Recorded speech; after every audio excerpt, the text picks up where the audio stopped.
Falando sobre a COP27, que já começou no Egito, começou ontem, e vários líderes mundiais seguem discutindo sobre ações urgentes contra a crise climática. Falam também sobre o financiamento climático, principalmente para tentar ajudar países que já sentem mais os impactos das mudanças. Vamos direto ao Egito conversar com o analista sênior da CNN Brasil, Américo Martins, que acompanha e vai trazer um resumo das discussões importantes para a gente até agora. Oi, Américo, bem-vindo, boa tarde. Olá, Roberta, boa tarde a todos. Hoje começou de verdade a COP aqui, né? Com o início da reunião dos líderes mundiais que vieram aqui para Sharm el-Sheikh.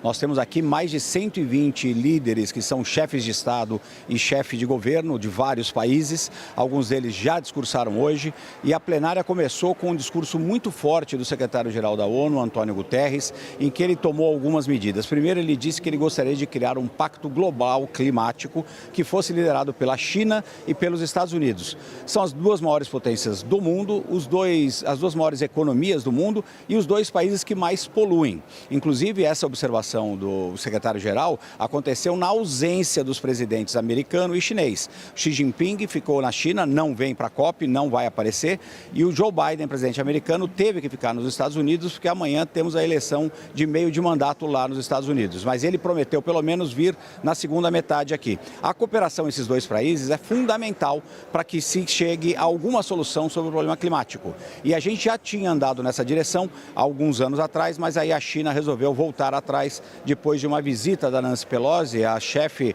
da Casa dos Representantes americanos, no Congresso americano, e que provocou a China. Ela visitou Taiwan e a China disse que não pode discutir questões climáticas se os Estados Unidos se comportam de uma maneira provocativa do ponto de vista econômico. Esse foi um dos destaques e o Antônio Guterres também nos disse que nós estamos indo muito rapidamente para um abismo climático e todas as ações precisam se unir para tentar resolver esse problema. Isso vai ser difícil porque não há um consenso entre todos. Américo, o Brasil já foi citado de alguma forma, porque, afinal de contas, a região amazônica, que a maior parte fica dentro do território brasileiro, é também objeto de muita tensão, né, no mundo. Como é que estão as coisas por aí em relação ao Brasil? Boa tarde, Sidney. Foi citado sim. Foi a primeira vez que o Brasil e a Amazônia foram citados nos discursos dos líderes aqui na COP, pelo menos de forma pública. O Al Gore, ex-presidente democrata dos Estados Unidos, disse que os brasileiros escolheram há poucos dias preservar a Amazônia. Eles resolveram não destruir mais a Amazônia. Claro que era uma forte figura de linguagem e ele falou isso em associação às outras iniciativas que estão acontecendo no mundo com relação a tentar preservar o clima. Ele citou exemplos da Austrália, que ele disse que está fazendo uma revolução energética, e do próprio Estados Unidos, onde ele disse que o povo escolheu representantes que decidiram pela primeira vez agir com firmeza contra o problema climático. Então ele colocou esses três países como exemplos de que pode haver esperança no futuro para a gente combater de fato as mudanças climáticas. É isso, Américo Martins, muito obrigada pelas informações até agora. O Américo segue acompanhando a COP27 e volta ao longo da nossa programação com mais informações importantes e relevantes de tudo que está sendo discutido por lá. Aliás, durante o discurso na COP27, o secretário-geral da ONU disse que a humanidade caminha para um inferno climático. Antônio Guterres fez um apelo para que as nações trabalhem para reduzir as emissões de gases do efeito estufa. Vamos ouvir um trecho da fala dele. We are on a highway to climate hell with our foot still on the accelerator. Humanity has a choice: cooperate or perish. It is either a climate solidarity pact or a collective suicide pact. Fala muito forte, né? O presidente eleito Luiz Inácio Lula da Silva vai participar da Conferência das Nações Unidas sobre Mudanças Climáticas a partir da próxima segunda-feira. A COP27 é vista como uma oportunidade de mostrar ao mundo quais serão as diretrizes do novo governo em relação ao meio ambiente e também em relação à política externa. Gustavo Uribe, agora com mais calma, nos conte aí o que é que o novo governo está apostando. Boa tarde. Boa tarde, Sidney. Boa tarde, Roberta. Boa tarde a todos. É o primeiro cartão de visita internacional da gestão de Luiz Inácio Lula da Silva, por isso que a COP27 é tão importante. E algumas medidas internas estão sendo analisadas para que Lula faça um grande anúncio durante o evento mundial. Uma delas, o Leandro Rezende já trouxe, a possibilidade de um revogaço de normas que foram aderidas pelo governo Jair Bolsonaro, que representam retrocesso em relação ao meio ambiente. Uma segunda possibilidade é o anúncio do primeiro-ministro do governo de Luiz Inácio Lula da Silva. E aí há uma avaliação de que poderia ser ou o novo ministro ou ministra do meio ambiente, ou o novo ministro ou ministra dos povos originários, uma pasta que Luiz Inácio Lula da Silva quer criar. Há também uma avaliação interna da possibilidade de adesão de uma meta um pouco mais ambiciosa em relação ao desmatamento ilegal no país. Na COP26, em Glasgow, o ministro Joaquim Leite anunciou até 2028 a possibilidade de desmatamento ilegal zero. Agora se avalia uma meta de 2026, 2027. Mas para isso é necessário que haja uma regulamentação do mercado de crédito de carbono. É uma medida que foi primeiramente anunciada lá em Paris, no Pacto de Paris, mas que acabou não sendo regulamentado. Há aí um montante de 100 bilhões que as nações que mais desmatam e poluem poderiam repassar para nações em desenvolvimento. Para isso, é necessário uma regulamentação desse mercado. Por isso que há uma tendência que o atual governo, pelo menos Joaquim Leite, faça uma cobrança pública para que os países desenvolvidos acabem regulamentando este mercado. Para Lula, a questão é um cartão de visitas e vamos esperar que anúncio será feito pela nova gestão. Exatamente, Uribe. A gente acompanhou a discussão sobre crédito de carbono, regulamentação bem forte na última COP. Vamos seguir observando se algo vai sair de mais prático sobre esse assunto depois da COP27 também. Aliás, vamos seguir na pauta ambiental, que foi considerada uma das prioridades ao longo da campanha do presidente eleito, Lula. E sobre de que forma a política deve se comportar em torno do movimento global a respeito do tema, nós vamos conversar a partir de agora com a deputada federal, ex-ministra Marina Silva, que também vai à COP27. Deputada, boa tarde, bem-vinda. Obrigada por conversar com a gente hoje aqui no Visão. Boa tarde, Roberta. Boa tarde, Sidney.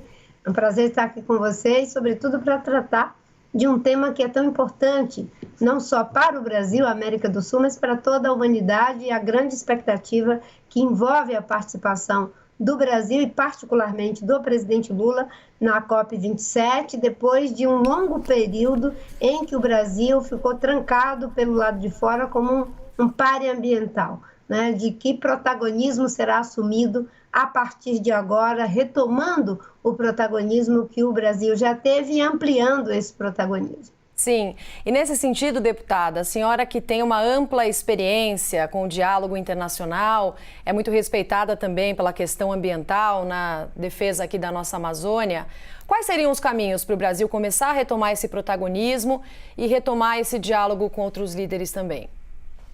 Acho que o principal passo já foi dado, que foi o povo brasileiro não ter permitido que um governo negacionista permanecesse no poder, prejudicando as políticas públicas, particularmente as políticas ambientais, e levando o Brasil a ser uma catástrofe ambiental, quando, na verdade, o Brasil é uma solução. Isso foi um passo importante que o presidente Lula reuniu as melhores condições para dar essa vitória ao Brasil. O segundo passo é a volta do Brasil para o terreno das COPs, não mais como chantagista, mas como protagonista. Porque, historicamente, no governo Bolsonaro, eles sempre condicionam controlar o desmatamento a que nos paguem para fazer isso.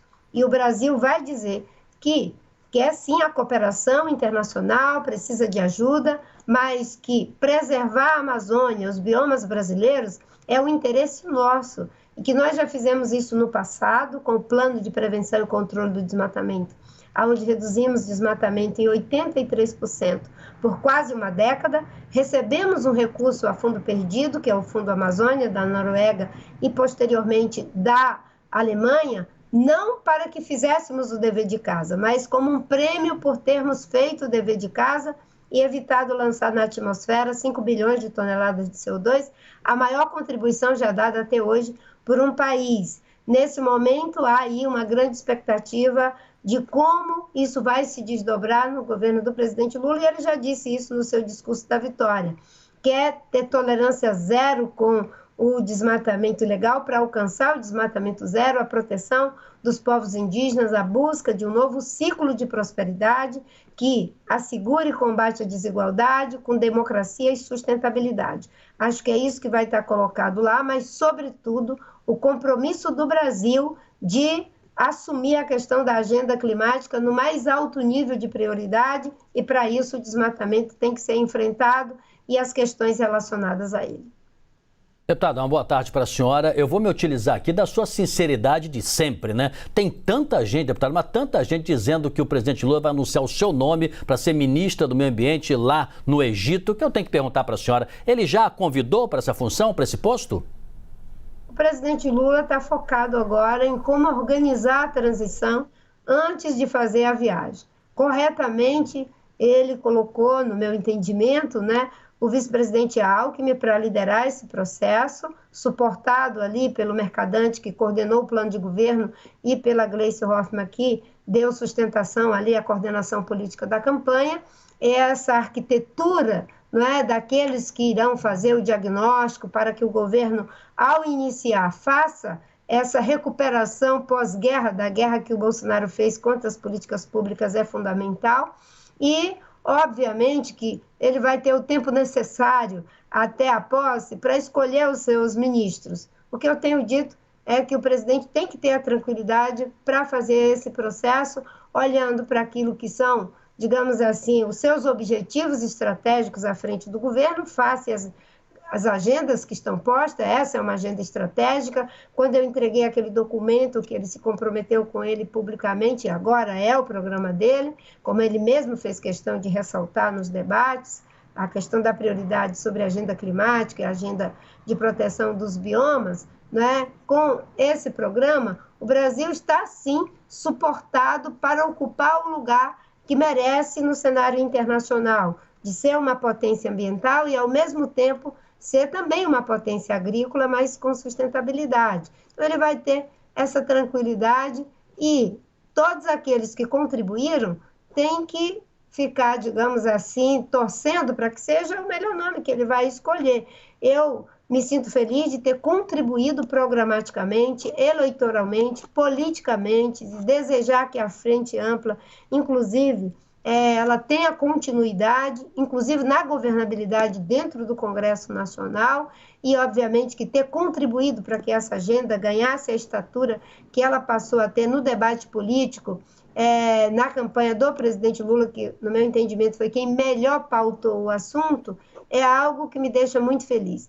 Então, só um minutinho, Roberto. Então, pelo que eu entendi, deputada, pelo que eu entendi, se ele convidar, a senhora aceita, né? Ele tem que ter liberdade para fazer esses convites, não é? Eu acho que qualquer pessoa que apoiou, que fez campanha, que contribuiu programaticamente, tem que deixar o presidente à vontade para fazer a sua escolha. E, obviamente, que ele vai fazer essa escolha considerando vários fatores que estarão presentes em todas as pastas que ele vai nomear, que ele ainda vai criar. Acho muito interessante a ideia de ter, né, um locus específico para os povos indígenas. É muito importante recuperar a Secretaria da Mulher, como ele tem dito, da juventude, a questão do combate à discriminação racial. Meio ambiente é estratégico. O importante é que nós sabemos o que fazer, já foi feito e é possível atualizar e recuperar essa agenda e colocar o Brasil à altura daquilo que ele precisa ser. Um país próspero, um país que combate desigualdade, um país que tem democracia, que respeita a sua diversidade, mas com sustentabilidade. Mas, deputada, em caso da senhora assumir o ministério, qual seria a principal dificuldade, até no sentido de mostrar ao mundo um novo caminho em relação à Amazônia, um novo procedimento em relação aos números do desmatamento que a gente tem aqui na Amazônia, que é o que o planeta olha com mais atenção aqui em relação ao país? Independente de quem seja o ministro nomeado, tem algumas questões que são fundamentais. Recompor o orçamento do Ministério do Meio Ambiente, recompor as equipes que hoje estão totalmente tomadas por militares, valorizar e fortalecer o ICMBio, o IBAMA, o Instituto de Pesquisas Espaciais, fazer uma contenção para que o pacote da destruição não ande no Congresso Nacional. Tudo isso são medidas fundamentais. Agora, é atualizar e recuperar o plano de prevenção e controle do desmatamento que foi iniciado em 2004. Nesse momento, você tem que lidar com a agenda do combate às ilegalidades, aos crimes ambientais. Ao mesmo tempo, você tem que pensar numa agenda de ordenamento territorial e fundiário, bem como numa agenda de investir em novas alternativas. Porque quando você tira o que é errado, você tem que colocar o que é certo. E tem algumas ações que elas são de médio e longo prazo, como, por exemplo, transitar para uma agricultura de baixo carbono, que é essencial. Mas o importante é que o próprio presidente Lula, ele assumiu agora, como sendo de todo o governo, a diretriz de que a política ambiental será transversal. Ela estará presente no Ministério do Meio Ambiente, mas também da Agricultura, do Transporte, de Energia, em todos os setores. Isso é algo que o mundo olha com a maior respeitabilidade. O Biden fez isso quando disse que clima era uma política transversal.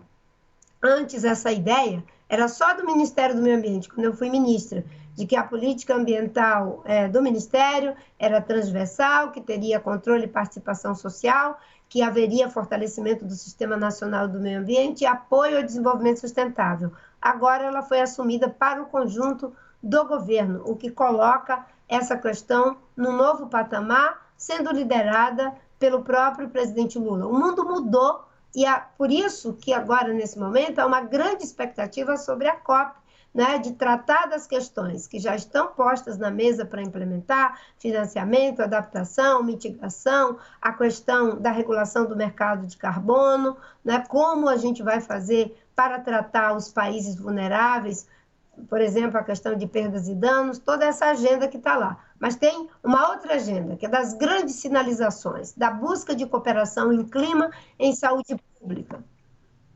Muito bem, deputada Marina Silva, muito obrigado por sua entrevista e por nos adiantar aí os primeiros passos, né, que a senhora acha que deveriam ser tomados à frente do Ministério do Meio Ambiente, quem venha a ser, embora muita gente aposte aí 70-30 que a senhora deverá ser indicada. Vamos esperar. Muito obrigado pela entrevista. Eu que agradeço a você, Sidney, e a você, Roberta. Muito obrigada.